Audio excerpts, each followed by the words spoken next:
All right, ladies and gentlemen, we're back with another episode of your favorite Orange County Soccer Club podcast. We've got so much to talk about today and so little time, so we're going to get right into it. This is the Orange and Black Soccer Cast.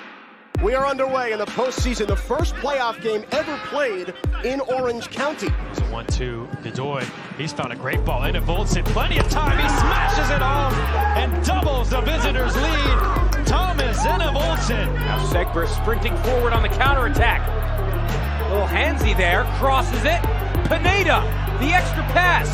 Seaton finishes. It rolls down to his left and burying aside. Well taken care of by the Orange County keeper. We'll leave it for Aiden Quinn. He'll strike towards goal, and it's gone in! An equalizer and a winner in second half stoppage time for Orange County off the left boot of Aiden Quinn. This is the Orange and Black Soccer Cast, the only podcast dedicated to Orange County Soccer Club, its fans, and supporters. Follow us on Twitter at OCSC_SoccerCast and on Facebook at Orange and Black Soccer Cast.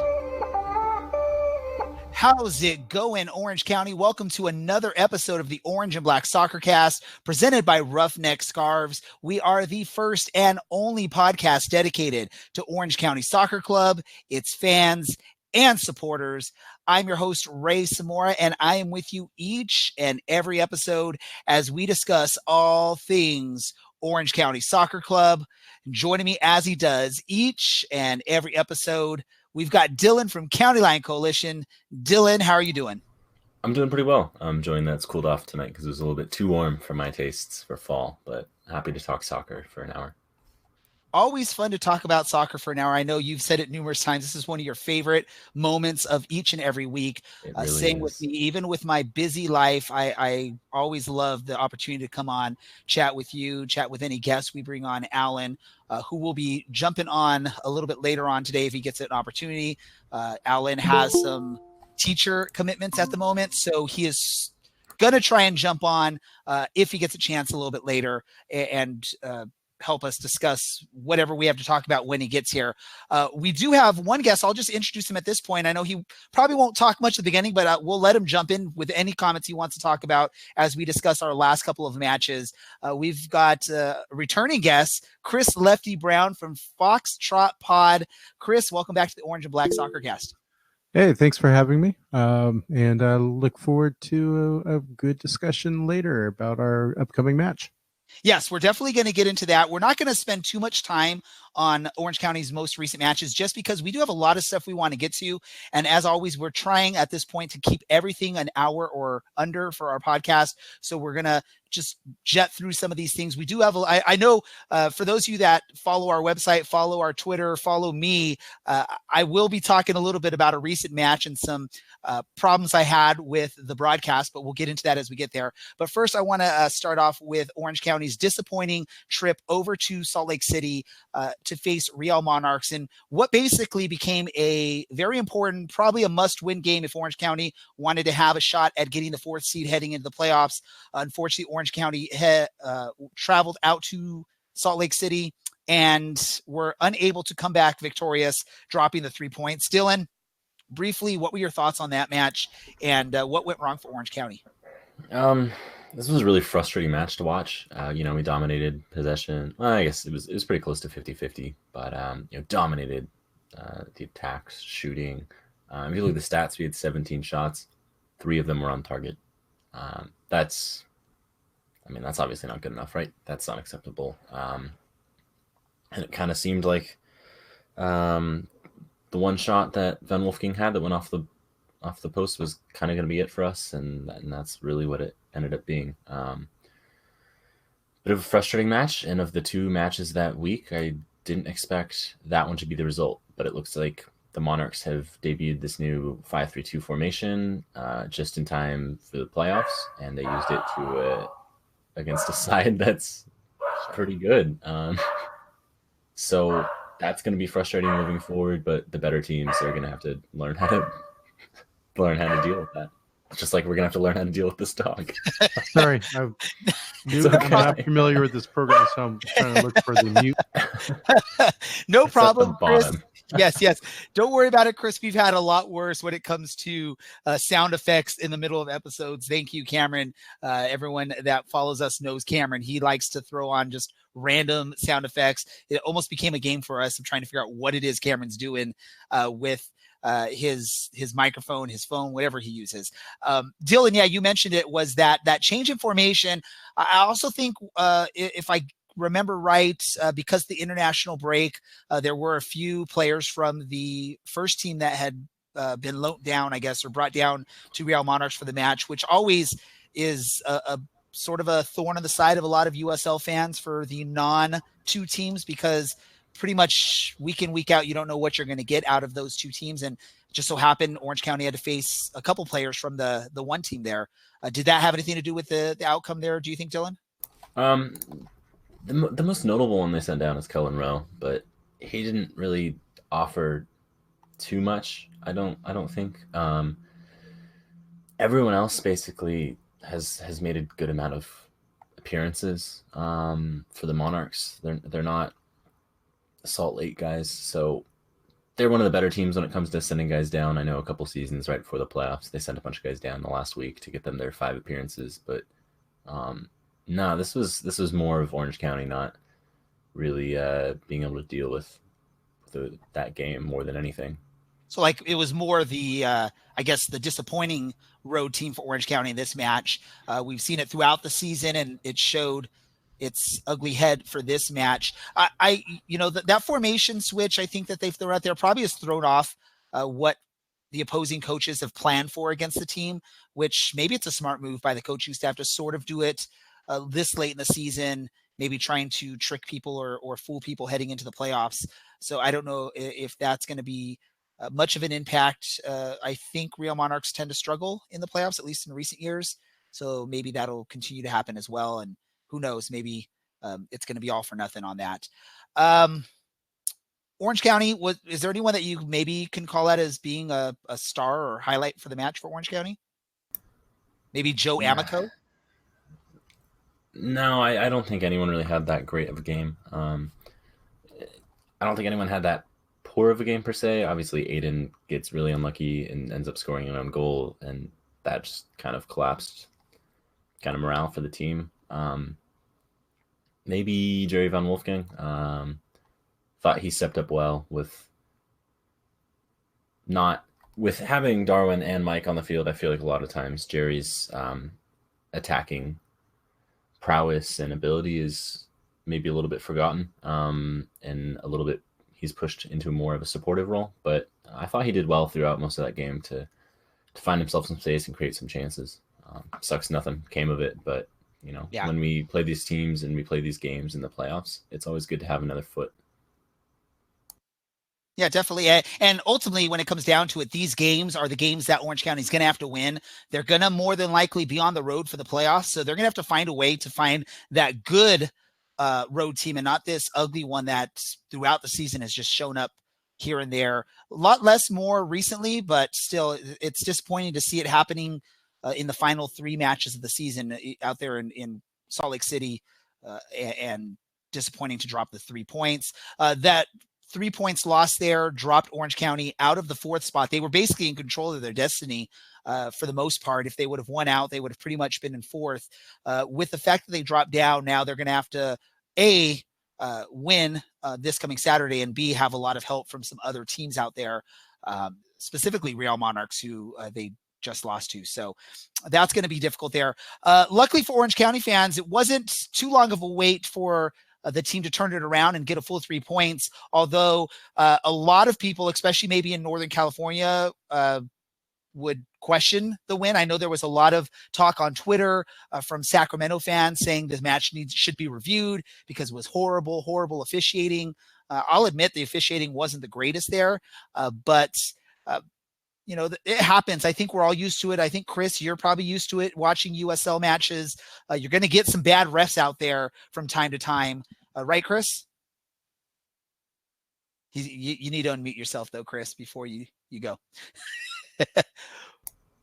Chris is learning the program. This is his first time joining us on this, so he'll figure it out. There we go, Chris. Yep. Yeah, I think every team, at least a few times this year, have complained, especially like Harry out in San Antonio, have really complained about the performance of the refs, or the refs has it out for us. Fire Squad, we do the chant, when the linesman comes out, checks the net. We have a feeling that things are going to go wrong when the linesman comes out, checks the net, and we yell, linesman, give us a wave. And he or she purposely doesn't. You can see it, they think about it, and then they don't. And you're like, nope. Oh, we're going to be called offsides this whole match. No, I get it. And I'll admit it. Dylan and I have shared our complaints with certain performances by refs. We don't do it all year long. Sometimes we praise, some good refs when we see them, but when there's a really bad game, we will talk about it on here. We are a fan podcast. We are a fan website. Chris, you're a fan podcast up there in Fresno. one of our biggest complaints, and I released an article yesterday on our website, was, and a big portion of it, I did complain about mispronunciation of names, wrong graphics on the screen. But the biggest reason I went and decided to do that yesterday was because of and I'm going to straight up call it the whining and the crying of the broadcasters there. It was a Sacramento broadcast. They probably have some sort of local TV deal, so it's their broadcaster. So you always expect a little bit of homerism with it, but I think they took it a little bit too far on that. And so that's why I wrote that article on there, quoting them, saying this was basically quoting them, this was the worst ref performance in the USL Championship this season. I probably didn't get it exactly right, but that's basically what they said at one point during the match, and along with it, just saying, complaining left and right. But let's talk about the actual match on the field. Orange County looked decent out there. In the first half, they looked a lot better. Second half, I think Sacramento put the pressure on Orange County, but somehow Orange County found a way to come out victorious thanks to some questionable calls, almost exact identical plays, as it happens. One play for Sacramento, they get called for a handball, so it waves off a goal that would have put them in the lead. And like 30 seconds later, Orange County has almost an exact mirror of that play. Questionable if the ball bounces off of Michael Orozco's arm, although his arm is like right up against his gut. So a lot of purists of soccer will say the hand was against his body. It's not something that like altered the play to the point where you have to call something. But Michael Orozco scores the goal. Oh, by the way, Michael Orozco has pretty much the most dominant performance out there on the pitch. He is called the man of the match for that. Dylan, what were your thoughts on the Sacramento match from the play on the field, not discussing what we heard from the broadcasters? I thought it was a really ugly match, but they got the result, and that was really big. It was no team dominated, really. It got to a point where, okay, Sac comes out and they score in the 6th minute, and I thought, well, okay. Don't know why I turned this on. Thought about not watching this game, and here we are, and I was kind of pissed. And then we scored 10 minutes later, and I honestly did not think we were going to score against Sacramento. I thought Sacramento was going to be the team that was going to sit back and bunker, and we were going to get punished late. And then all of a sudden we score. 10 minutes after that, Vinicius, that's how it's pronounced if anyone has any doubts. Not Vinicius. Yes, it's Vinicius, like the Real Madrid winger. Scores a header somehow. Kid's like 5'9". But can we call it Michael Orozco's pass, the assist on that play? Oh my God. Just as beautiful. Yeah. Absolutely amazing. And then, Awasa gets his brace in second half. And we pull one back 12 minutes before time. They kept fighting. I'm going to give them that. It was ugly. It was not great. But they didn't defeat themselves. I think they really showed that energy and that desire that you need going into the playoffs to grind out a result against a side that even when the game's not going against you, you're not panicking. There were a lot of calls that could have gone other ways. McCrary's probably lucky that he didn't get sent off multiple times during this match. And that's even before you don't get called off for squaring it up with like the whole Orange County team. And I don't know, he didn't even get sent off. I thought he would get sent off for something like that. No, he didn't. So, they didn't. And apparently he didn't get disciplined by the league either. Yeah. So they don't let those calls go against them and lose their heads. They did a good job of that. And then even in the crazy 95th minute fracas when Mitch Tainer decides that he wants to try and elbow Frederick Dew in the face, and Dew takes exception and starts yelling at him, and then the teams come together. They killed off the game for the 2 minutes that were added on after that. They did well. No one got sent off. Orozco, who I thought would probably get a little bit crazy like he did in God, what is that place? The tip of Texas? I thought he would probably get a little bit crazy and get a red, and he actually just did a good job of like grabbing someone, like lifting him up and carrying him away. So yeah, I'm proud of how this team played. The Sacramento announcers suck. I can't believe that one of them has an Emmy. I can't believe the other one was a professional soccer player. and he can't figure out what's going on in a game. Yeah, I'm really proud of our team, and there's no sweeter tears than Sacramento tears. Well, and it was so damn good. It was amazing just to see the composure for Orange County, and then basically Sacramento was just sort of falling apart, getting too emotional and everything. Maybe the energy from their announcers just carried on to the pitch, and the players were feeling that and just decided, hey, if the announcers are going to do it, we're going to do it too. And in the end, Orange County gets the 3 points. I think as we're speaking, Sacramento, because of results in the league, they've dropped now down to, I think, Dylan, you said 7th place. As we started recording, I don't know if anything's changing through the night, but it's going to be. I'm predicting at this point it's going to be a wild and crazy playoffs in the Western Conference because of what we've seen, not just from these matches but from previous matches. I don't know, Chris, if you've seen some similar things up there in Fresno, and if you're also expecting some wild and crazy playoff action from these teams in the Western Conference that have been battling it out all year. Yeah, this. Do we even call it Decision Day in the USL? But this week is going to be crazy, especially as the Butterflies have 2 matches this week, and if they're playing like they've been playing as of late, including against your teams, they might make a big jump. And as someone or as a team that is currently in 3rd, we, as we discussed in Foxtrot, if things go really bad, against OCSC this weekend for the Fresno FC, if Reno loses as well, we can see the Butterflies maybe even jump up to 2nd. So it's just a crazy week. I mean, who thought El Paso, would be above Republic at the start of the season? So it's been nice. It's a nice finish. Definitely. And it's been a wild and crazy season. So the fact that it's coming down to the last week and there's still so much that the table can adjust in this final week of the USL season just shows how wild and crazy the Western Conference has been all season long. By the way, as we've been talking here for both the Real Monarchs match and the Sacramento Republic match, we've been showing the highlights on our live stream for those of you that are watching live. That's all courtesy of USL Championship Productions. So thank you for that. But let's get into the Fresno match because Orange County will be taking on Fresno. They're hosting Fresno in the final regular season of the match.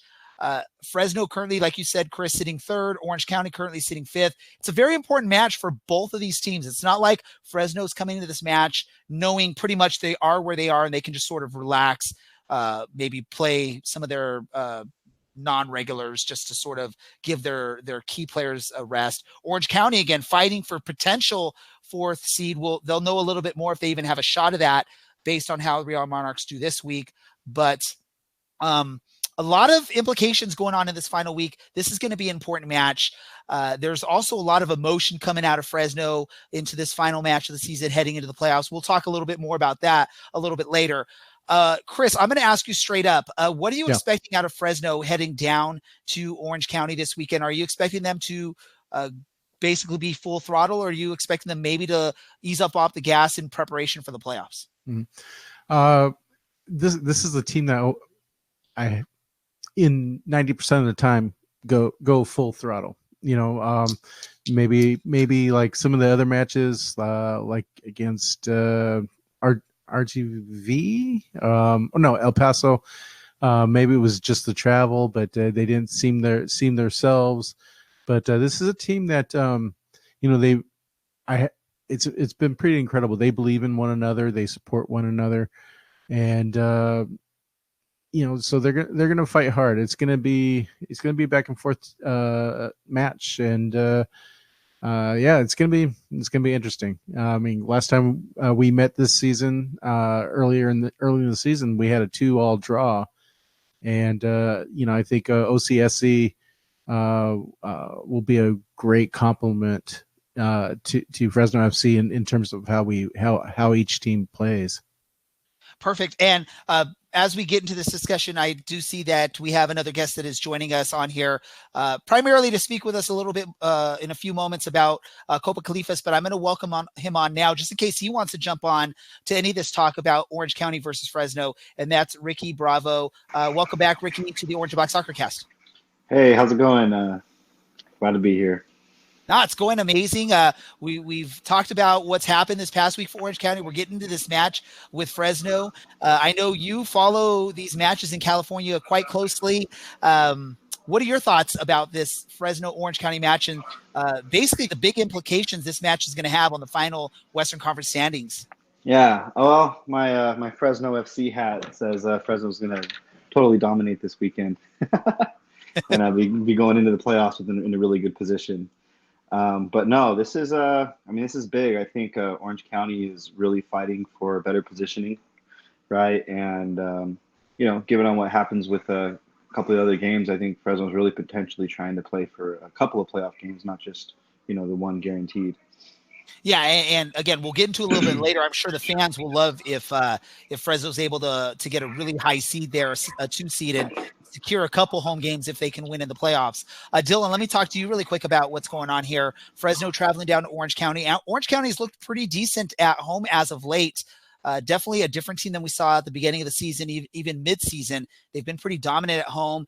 I'm expecting, because it's the final home match of the regular season, most Orange County fans are now they've sort of accepted that more than likely they're not going to have a home playoff match. By the way, there's also a beer fest going on, so there's going to be a bunch of other fans, maybe not quite Orange County fans, but fans of beer that'll be packing the stadium. I'm planning on, and by the way, it'll be my 40th birthday, so I'm bringing like 60 people out to the stadium to celebrate. So it's going to be a pretty fun atmosphere there. I'm sure the Orange County players know the importance of this match, and I think maybe this crowd will feed into that. What are you thinking is going to happen there with Orange County in this match? Do you think they're going to be able to dominate, or is it going to be a really tough match? Well, Ray, I'm sure they know it's your 40th birthday, so they're going to be on their A game for no other reasons like of pride course, or right? needing a result. All for Ray. Or just for you. I almost question saying this, but I feel like Fresno's biggest result of the year was beating Phoenix and putting an end to that streak. And it's almost like Fresno cashed in all of its luck then for Asante to not score. And then since then it's been a 2-1 loss to San Antonio. It's been a 2-1 loss to El Paso, a 4-1 loss to Tacoma, which I thought no one was going to get bested by us losing to Tacoma, and then a 2-2 draw with Los Dos. So they're obviously going to be looking for 3 points to get back into that run of form going into the playoffs. They need it, just the pride of, is our team going to exist? Let's go out on a high note. There's a lot of variables going into this one. Fresno is a good team that plays, they actually go out and try and play games, which I have a lot of respect for. It terrifies me, but we've talked about it multiple times. Braden's talked about it multiple times. We typically do well against sides that actually go out and try and play the game and attack. If we play our game, we'll be fine. And we've said that a billion times this season. But I think we have the quality to see out a match against Fresno. Let me ask Chris really quick here on this. Who should Orange County fans and players be scared of heading into this match? Jeez. First I want to explain our recent string of losses and draws. We've had a lot of injuries, and we have had of some key parts to the Fresno FC machine. It's and on top of that, we've had players have to sit out because of yellow card accumulation. That said, there was some sloppy play, especially against Tacoma, which was an absolute embarrassment, not just because of Tacoma where they were, because I thought they played well and they played the kids, and the kids went out and had fun at our expense. But I will say, if the team I know and love this season shows up you're going to have to watch out, especially for our back line. I think it's not the best back line in the USL, but it's darn near up there. They know how to play together. They know how to win the ball back. They know,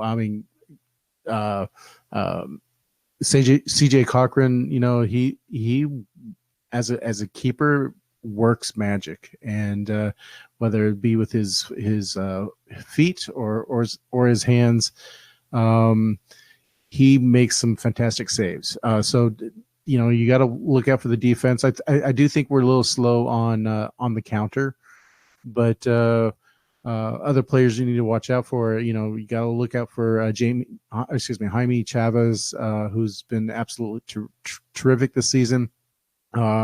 After a slow start at the beginning of the season, and Cudis, we were just talking on Foxtrot Pod this past weekend.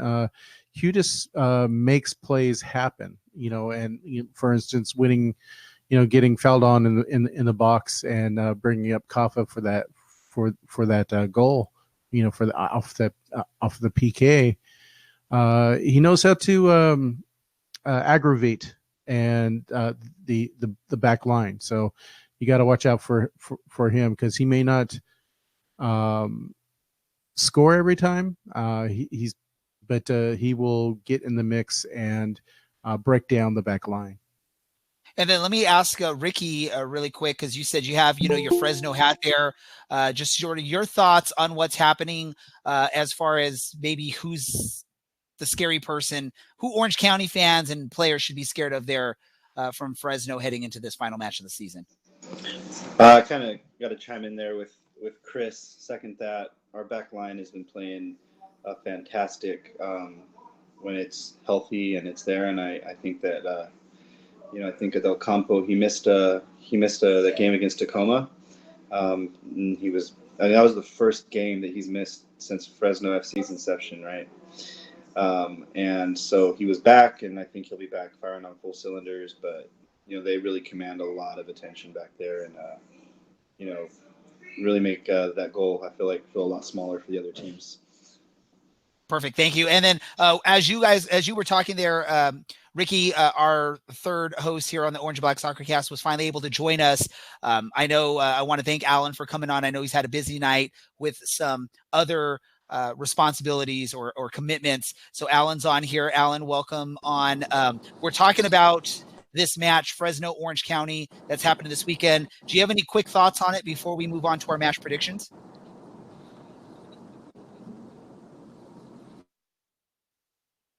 I don't know if Alan was able to hear us or if we're having technical difficulties. Sounds like he's calling in from a phone. Maybe he's in a dead zone.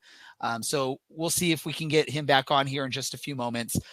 Let's do this then. Let's, unless anyone else has something they want to just share really quickly about this match or, their thoughts. Well, let me ask really quick, Chris and Ricky, and we'll go with Chris first, just because I'm just randomly picking. What are your thoughts as far as the traveling fans? Is there going to be a good group of fans coming down to Orange County as far as Are you making the trip down to watch the match? What are your thoughts? Well, man, you should have gone with Ricky Bravo first, because him and his crew at Los Vigilantes, they drive like crazy. They will drive all over up and down the state to catch the Foxes, the Zorros. Myself, I won't be making it because of other things going on in my life. I had thought about it really bad because I love your guys' setup. I like the stadium, the park setting, and you guys have a setup that I do hope to visit. If things get better with the Foxes, if we actually will be have a third season in championship, I would love to travel to your guys' beautiful home. Well, let me go to you then, Ricky. You give us a rough estimate of how many traveling fans we can expect there at Championship Stadium? Yeah, I know my club, Vigilantes, we're sending at least like one carload. So, hopefully at least, 4 to 5 folks. It's a little tough because you're saying we do travel. I mean, man, I had a group, the Reno game, we did a up and back trip in the same day. which was quite a drive. But yeah, so we'll have a few people out there. I definitely wanted to make a point, to make it out there, especially for the it being a Copa Califas match and everything. I think it's going to be the first one I'm going to actually have traveled to. Well, yeah, because I unfortunately, actually, no, I went to the Galaxy game, the Galaxy 2 game back in May. That was a lot of fun, but I think that was like right before I was kind of getting everything kicked off. So it's my first match going to as like a Copa Califas deal. Yeah. No, perfect. And by all means, make sure you and let any other traveling fans know to head on over to Section 9 there at Championship Soccer Stadium. That's where County Line Coalition hang out. Come say hi, share a beer or two with the fans. I know a lot of these Orange County fans, they love to meet other supporters. It's this thing we always talk about. It's the love of the game. It's soccer. We all just like to we're like one big happy family. We have our teams that we support, but in the end, we all love this game and we all like to talk soccer regardless of what team it is you support. So make sure you guys stop by and say hi when you guys get a chance to head down there. By the way, there's a beer fest going on. I don't know if they told you. So if you guys get there early enough, if you guys buy the extra ticket, you can get unlimited tastings. I don't know, Dylan, or if Alan's able to jump on here. I don't know if his connection is a little bit better. Do we know what the current count is for the number of beers or breweries that are going to be at the beer fest? I assume Alan still can't, or that this isn't an important enough question for him. I have no idea, but I think it's going to be. Hey, last time they were well over 20. Alan does have his blinker on, so I do. I don't know how many, but plenty to keep you entertained and busy.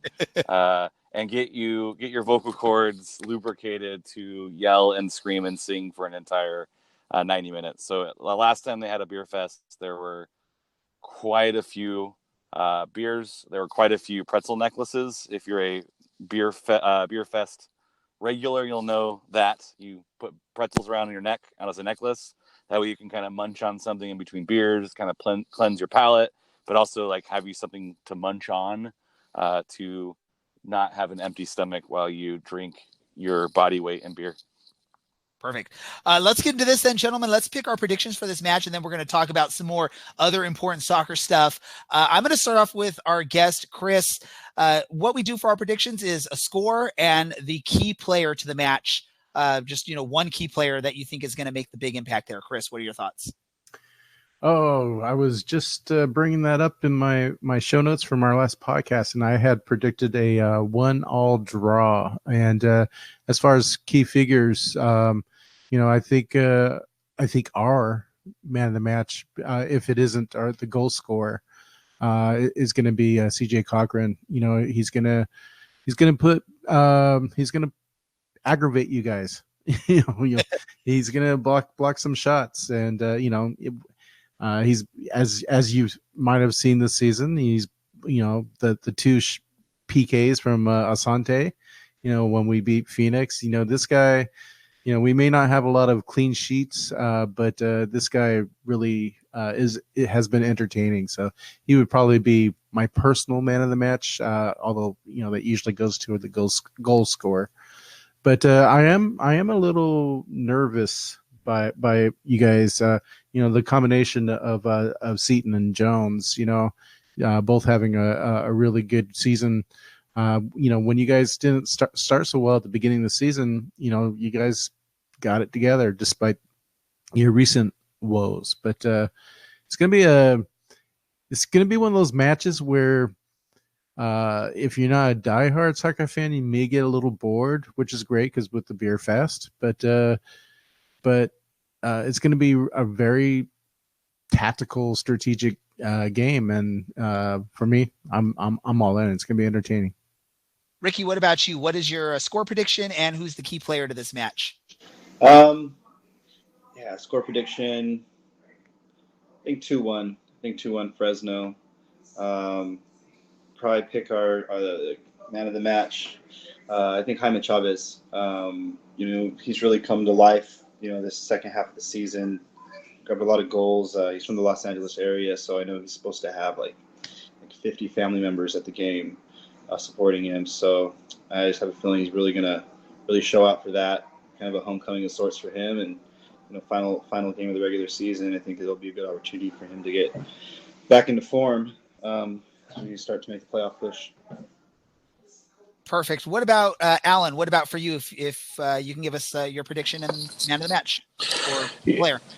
Yeah, I'm going to go 2-1, but I'm going to go the other way. I think both teams have a lot to play for. Fresno, if they drop points and Real Monarchs win out, Fresno can drop into that 4th spot with Real jumping above them. So Fresno's got to get some points. Orange County has got to keep pace, and they play pretty well at home. Fresno's good defensively. They don't give up a ton, but it's been a little bit shaky recently. So I think 2-1, it's going to be really hard fought. Everyone's going to leave everything out there on the pitch with the last regular season game. And I'm going to pick out Dylan's favorite player, Harry Forrester. He might not put anything in the net, but I think with the strength of Fresno being able to frustrate some offenses from time to time, I think some of those midfield players are going to play a huge role in serving the ball into the box to Seaton or playing it out to Jones or Van Wolfgang, who's been coming on pretty well late. But I think some of those midfielder roles, if Harry Forrester has a game like he can have, when you look at some of the big games that Orange County's had, it's come down to folks like Aiden Quinn and Harry Forrester really playing really well in the midfield that allows those top guys to really come on strong and put the ball in the net. And then Dylan, what about you? I'm angry I'm going last here because I just got to basically parrot everyone else. I think it'll be 2-1. I don't see this game being open. These two sides are just too similar. Level of quality and I think the way that they play doesn't really set itself up for a big match. 2-1, I think. I've been saying it for a couple of weeks, but Michael Seaton, I think it's time he gets right back in that little bit of form. Gets nice and confident before the playoffs come. So hopefully we get another first round hat trick from him. Perfect. And Ricky, what was the name of the player that you said is going to be the key man of the match? Jaime Chavez. All right, perfect. So my prediction is going to be 5-0 Fresno. Jaime Chavez, hate this. Key man of the match for this match. Chris, Ricky, if you don't listen, this is my superstitious thing. I feel like when I do a 5-0 prediction for the other team, Orange County comes out victorious. It's only failed 2 times this season, and I think it's been correct 7 or 8 times. So, statistics show that it's not good for you when I'm doing that. Well, I sort of hope you're right because I've been waiting all 2 seasons for someone to get a hat trick, and 5-0. Who knows? Maybe someone before. It'd be nice to see it if, especially before Fresno FC possibly disappearing. We'll get into the possible disappearing, but let's talk about the other implications of this match. It's going to be not only a big part of the final league positionings heading into the playoffs, but also the first ever Copa Califas. One of the reasons we brought Ricky Bravo on is to talk about this. Fresno is currently basically in control of what's going on here. If they win this match against Orange County, they are victorious in the Copa Califas. They get to lift whatever that trophy looks like. I don't know if it's an imaginary trophy, a real trophy, or what it is, but they get to claim that. If not, if Orange County is able to win, then a team without a true supporters group wins the very first ever supporters group trophy in California. That's LA Galaxy. I still think we should change the rules and mimic the USL championship tiebreakers, because then Orange County would get it. I am sort of kidding there, but I'm sort of not, Ricky. I don't know what the implications are, or how it works out if there's a draw in this match, though. Maybe Ricky can share a little bit more. So we know if Fresno wins, they get it. If Orange County wins, LA gets it. What happens in the case of a draw in this match, Ricky? Yeah, so in the case of a draw, we would just look at the final points. LA would have 8. Fresno would have 8. But in their head-to-head matchups, Fresno has 3 points and LA has 1. So Fresno comes out on top if they draw on Saturday. So ultimately, Fresno needs a result, and they get the Copa Califas. They're in the driver's seat, which is imaginary, which is it's bragging rights this year. And if not, if Orange County can spoil yours and Chris's dreams there, then I think everyone in the state's going to be disappointed, because then it's who's going to claim who's going to actually claim that cup if LA Galaxy 2 win it. I mean, do you have someone? Have you found someone? We'll give the imaginary cup to the imaginary supporters group down there. I don't know. Hey, if you can't find someone, we'll do like award shows. We'll accept it on their behalf, and there you we'll go. hold them until we can find someone. Right, Dylan? You can find that fan who threw that can onto the pitch in Phoenix. Allegedly, he was a Los Dos fan. That first one, right? Because I know the second one I think was a Phoenix fan, but Yeah. I think the first one, okay, we can find him. Maybe someone could do research. Fan, if you randomly listen to our podcast, if you're the guy that started all that craziness in Phoenix, reach out to us and we'll let you know how to get in touch with Ricky and hold the imaginary cup. Maybe we can print out a picture of some cup that you can hold and be proud of there in LA. I think when we had you on last, Ricky, you mentioned that it's going to come down to the last few matches of the season. And in your wildest dreams, did you think it would actually come down to the very final match between any of the state competitors? I think that was always a hope. I really thought last weekend probably could have been like the deciding weekend, right? With it kind of being the Saturday being like the Copa Califas day, right? With all 4 teams playing each other. But yeah, I'm just really pleased that this last match actually has some relevancy to it, and it's gonna, mean something at the end of the season. Some bragging rights for someone, and yeah. And who knows? I mean, again, LA Galaxy, if there is a supporter group, please come out of your tunnel or your hole or whatever and let us know you exist. Potentially for Fresno, you win the Copa Califas and potentially no longer exist as a club in the USL Championship. Sort of trying to segue into this conversation now, because this has been a big thing in the news for anyone that's follows USL Championship even just slightly. It's something that we're seeing around, and that is this announcement or I guess there's not really an official statement or an official announcement as far as we're not going to be around anymore, but it's sort of this. The club saying the city's not helping us find a location. The city is saying the club's not accepting anything that we're presenting to them or whatnot. Let me go to you first, Chris. What is this? What's going on between the club and the city, and why has it gotten so ugly at this point? Well, to be completely honest, the city doesn't care. Laying it all out. They did the bare minimum to be able to say, hey, we tried. But blame could be laid at both at City of Fresno and both the Fresno FC. I would say leadership or management, not necessarily the front office, but the owners group. I still hold hope.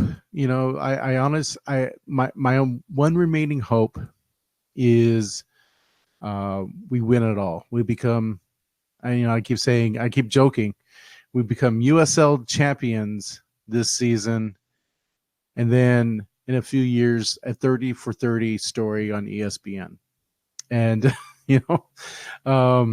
because we disappeared, but. I still hope that if we do well in the playoffs, like our last match was our 3rd highest attended match, and part of that had to do with our stand up for cancer event, but some of it has, the controversy has people flocking to see the Foxes.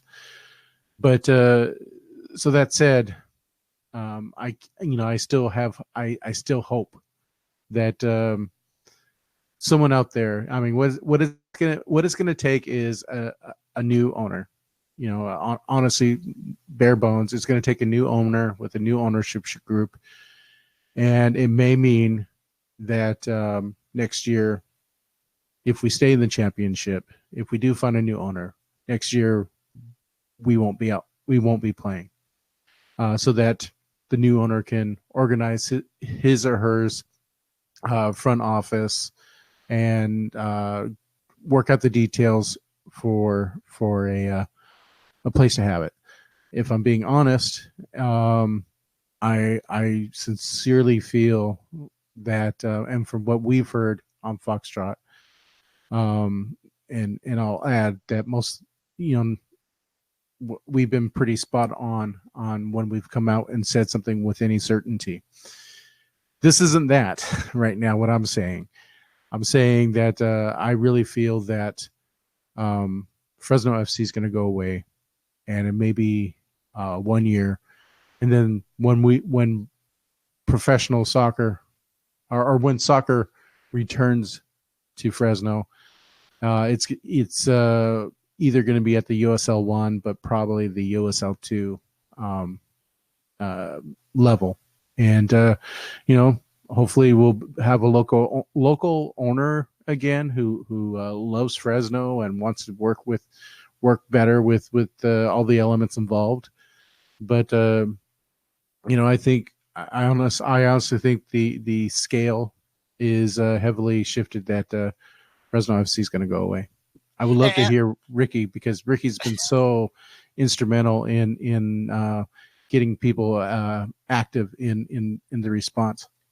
Well, and let's just all say this, because you sort of mentioned it. This is sort of your thoughts. This is nothing that you've heard, or you haven't heard any direct information on this. As far as there are things we know, internally, and I think on Foxtrot podcast we've been very careful about not revealing our sources, and the things that we've said have been pretty spot on. And so when we are able to come out with something that we can say with certainty, we sort of say that. And when we are either doing a speculation or a hot take or just our personal feelings, I think we've been pretty explicit in saying that that's what that is. But I think when we said, hey, the Foxes were thinking about going to Fresno State, or hey, the Foxes were thinking about we're almost sold to a big soccer guy up in Madera who had a vision to build his own stadium and academy and all of this,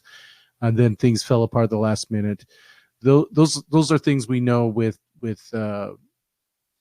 confident certainty based on our sources. But that said, it doesn't look too hopeful, and we know that the ownership group really didn't want this to come out before the season ended.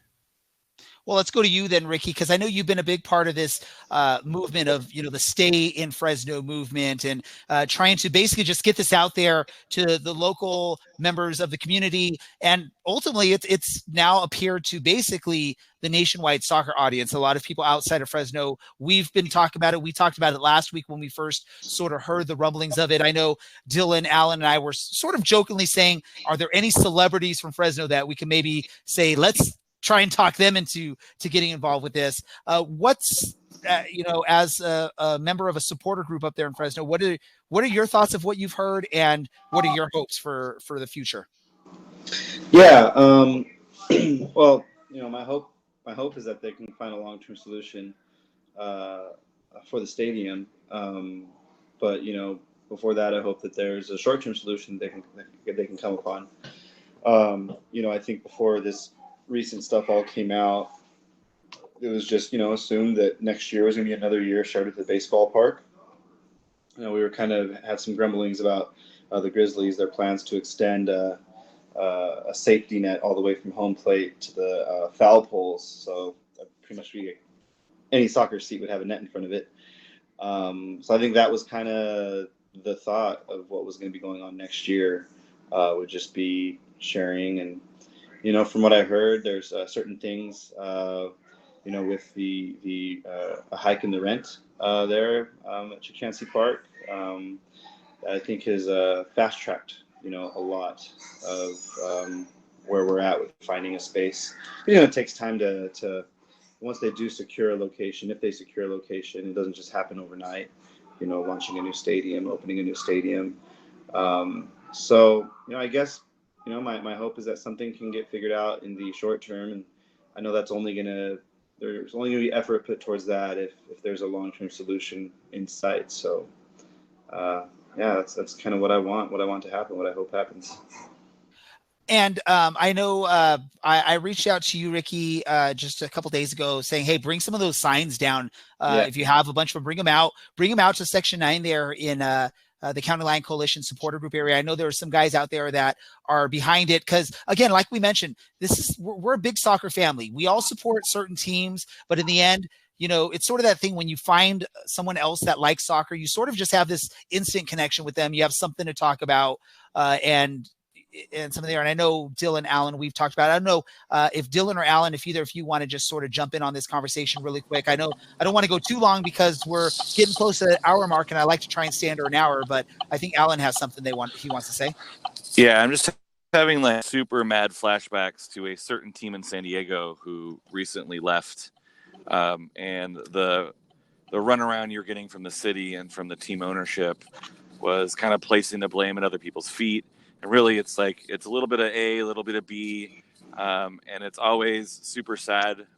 Especially, I know it's only 2 years, but I know that there's a lot of history that predates the Fresno FC USL Championship team that was hoping that you guys were going to build upon that tradition that existed in Fresno prior. So I know it's a little more painful than like a brand new team that started from scratch.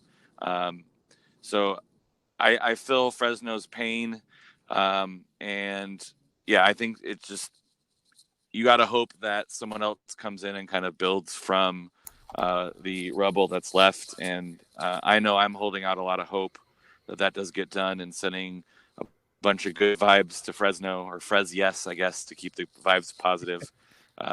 Because I've seen what it does to community, especially community of sports supporters, who it's not their fault. It's not the players' fault. And, hopefully at the end of this match, regardless of what happens, the Orange County,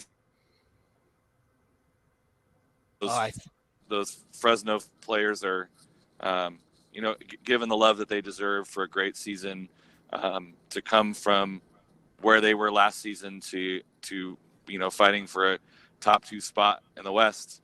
Hopefully that both fan bases can come together and really send Fresno off the last regular season, even though it's on the road. Just give them a good sending off.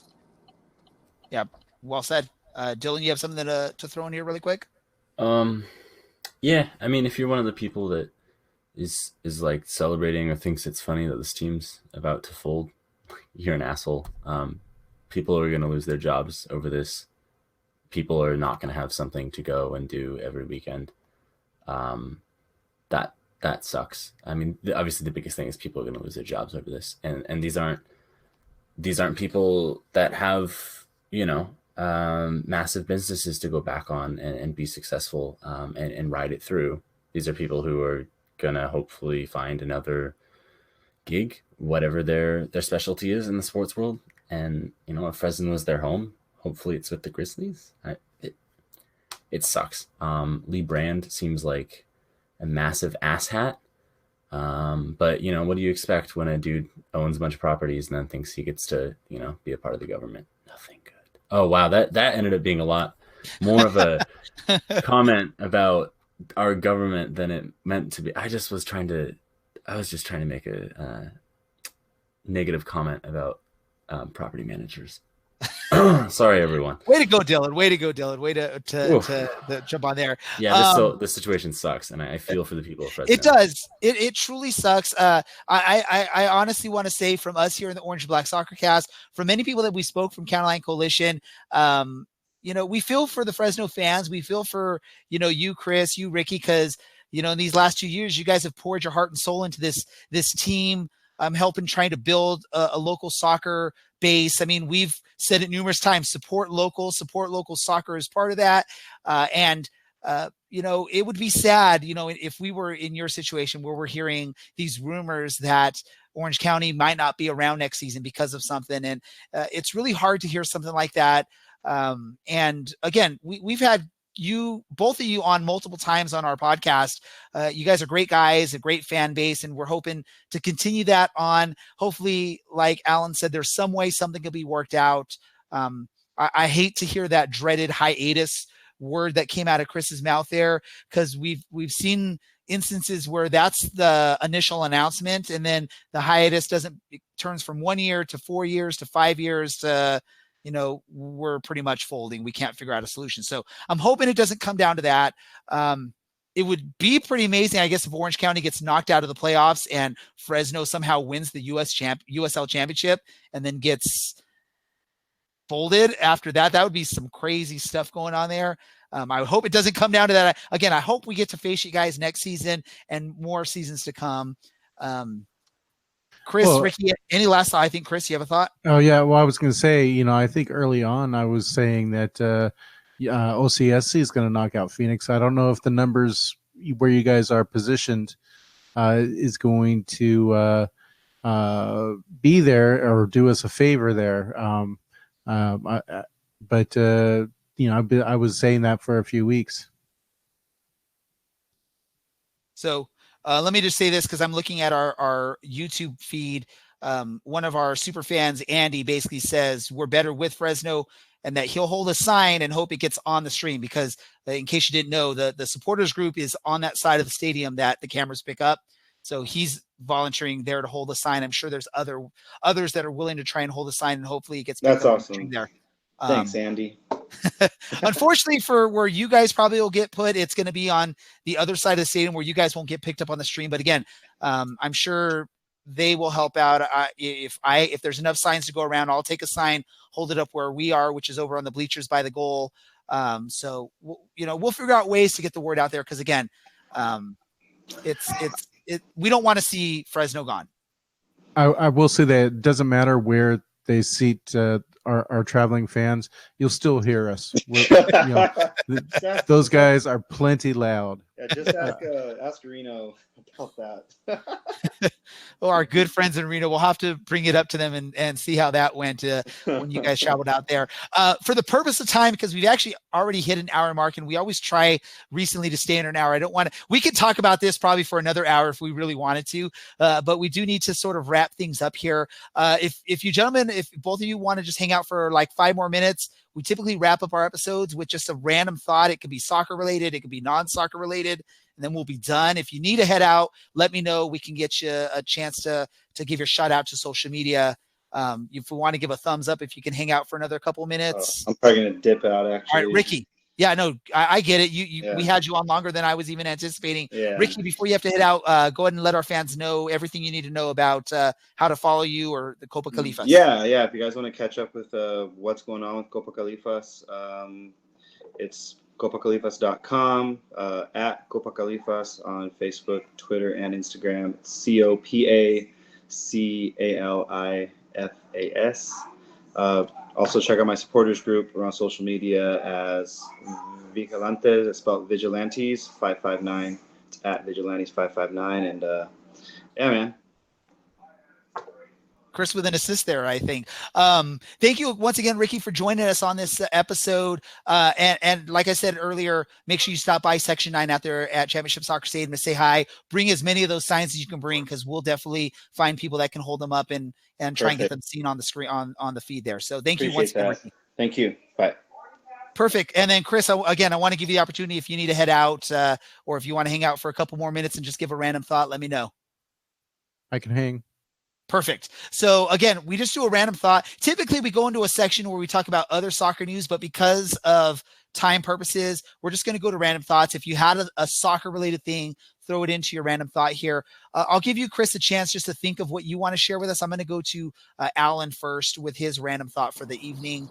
Alan, what you got? So my random thought is my wife decided we were going to adopt a senior dog, and we got him on Thursday. So my random thought is, if you are looking for a pet, go check out your local animal shelter. Even if they're animal, they're fantastic. Our new buddy is amazing, fits in great, he's super cuddly. And so check out your local animal shelter, your local ASCPA or whatever it's called, Humane Society. Go get yourself a friend, cat, dog, pig, bird, whatever. They're great. I guess I'll throw on top of that in the famous words of Bob Barker: if you do have a pet, make sure you have them spayed or neutered to help control the pet population. Chris, do you have something that you want to share with our listeners? I would say, like, if you have someone, if you're out there and you're just discovered this podcast and you may not be a part of the supporters group or whatnot, I'm just going to tell you a short story. When Fresno FC sort of came around, and right before that, Fuego, my wife left me, and I was at a really low point, like depression, thoughts of suicide. And I will say, honestly, having a pet was very, very helpful. You know, having to care for another individual or another animal. But getting hooked into the soccer community, you know, in my case, soccer community here in Fresno, you know, where they, you know, particularly with Fire Squad, you know, and I imagine it's the same with Ricky's group, Los Vigilantes. They always say that the squad, the Fresno Fire Squad, the squad is family.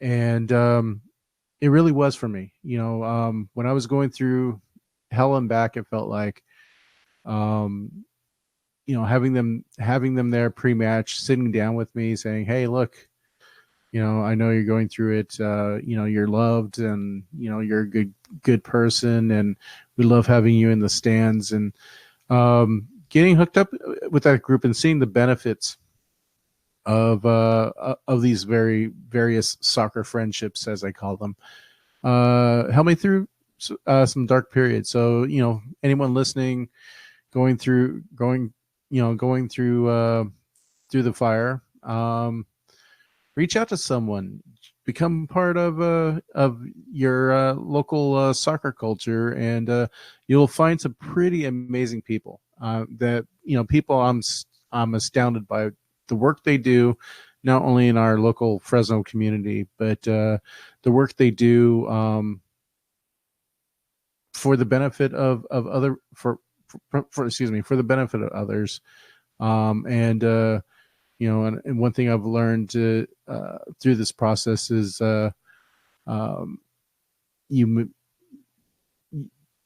have to put yourself out there and accept love. You know, when from sometimes very strange people. It's been an awesome experience. Awesome. Thank you for sharing that. I could say this, you know, my experience with our local supporter group, County Line Coalition, was I didn't go through what you went through, but I just sort of randomly one day said, hey, I want to do a podcast. Does anyone want to join me? And that's how Dylan got roped into this. And he's been doing it ever since we started. We've told the story numerous times on this podcast, and Dylan will probably continue sharing it from time to time. It's one of those things, again, the soccer community and these fan groups, you find someone else that enjoys soccer or is interested in soccer, and it's this like open, like, come join us.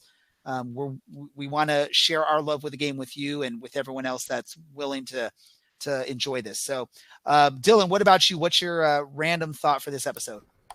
And that's just like, everything's so wholesome right now. I have two, actually, if you count the snake, 3 senior pets in my house, and the County Line Coalition is absolutely my second family, and seriously the people I look forward to seeing the most every week. Sorry, Ray, not your face.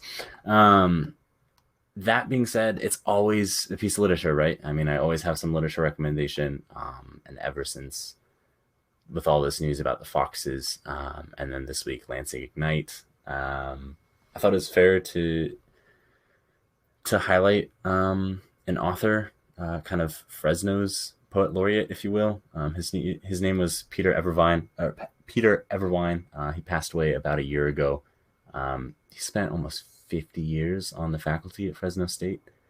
But he has a poem called After the Funeral, which I think is kind of nice and touching, and hopefully the last quintet is relevant to Fresno FC and to the California soccer community.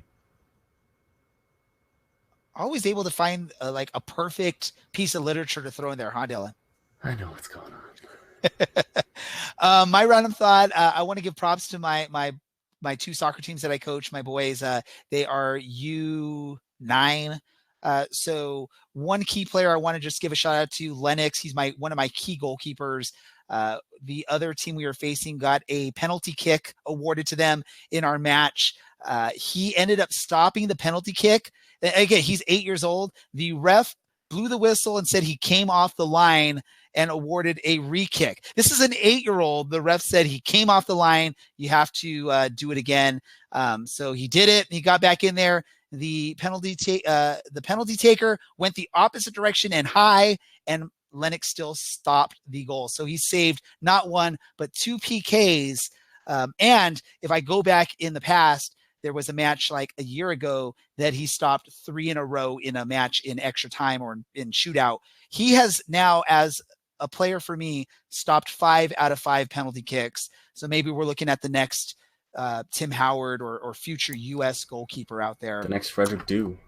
Hey, that'll work too. I mean, I was very impressed by the composure of an 8-year-old to be told, hey, great save, but by the way, it doesn't count. You got to do it again, and to get back out there. And neither of these kicks were right to him. One, he had to dive down to the ground on his right, the first one.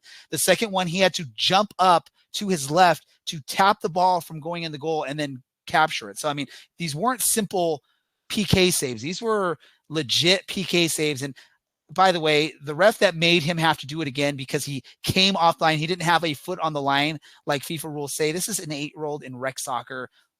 Let him do it. Let him make the save. Let him be happy. But luckily it didn't impact anything. So that was my random thought. We've really exceeded our proposed time on this. So I want to wrap things up here. Wrapping these up, I just want to go around the horn here and just share your information as far as where our fans can find out more from you, where they can follow you on social media, websites, or how to reach your podcast. So I'll start with you, Chris. Let our fans know if they want to hear more from you or Foxtrot Pod, where do they go? Well, you can go to Foxtrot Pod on most of the places you get your podcasts, and or you can go over to bgn.fm and great many podcasts there.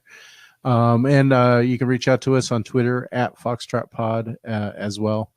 And one small thing I'll just say before we recorded our last episode on Monday, I let them know that we're going to have the talk.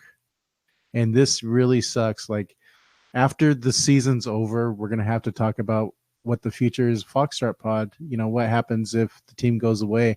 And it's just frustrating that this podcast that I dearly love and podcasting with these people who are so close to me, so near and dear to me, and having that podcast possibly taken away by something that we're not responsible for just sucks. So we're going to think about it after, but until then, you can still enjoy Foxtrot Pod every week.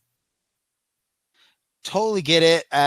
It would suck to have to go through that conversation. Hopefully some magic miracle happens and there doesn't have to be a change. If whatever reason, the Foxtrot Pod has to go on a hiatus or something, you guys are more than welcome to come on from time to time and join us and talk about soccer here in Orange County if you want. We have Alan in San Diego, so it's not like everyone that talks with us is from Orange County.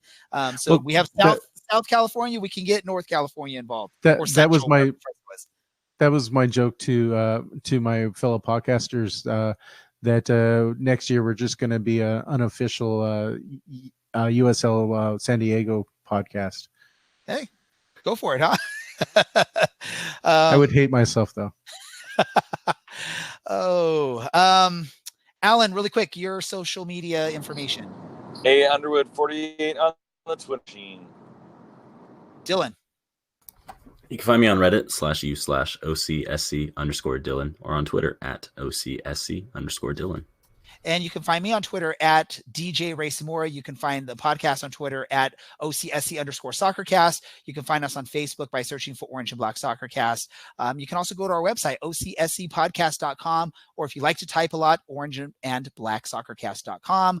So really quick, just run down things. I want to thank Ricky Bravo for joining us to talk about the Fresno match, Copa Califas, and the Stay in Fresno movement. Chris Brown from Foxtrot Pod for helping us preview the Fresno match. much talk about Copa Califas and the Stay in Fresno movement. And as always, Dylan and Alan for joining me each and every week to help talk about Orange County Soccer Club. I am Ray Zamora. This is the Orange and Black Soccer Cast. Got to get that right. And we are out. Orange County, you are my team until the day I die. And when that happens, I'll still be singing way up in the sky.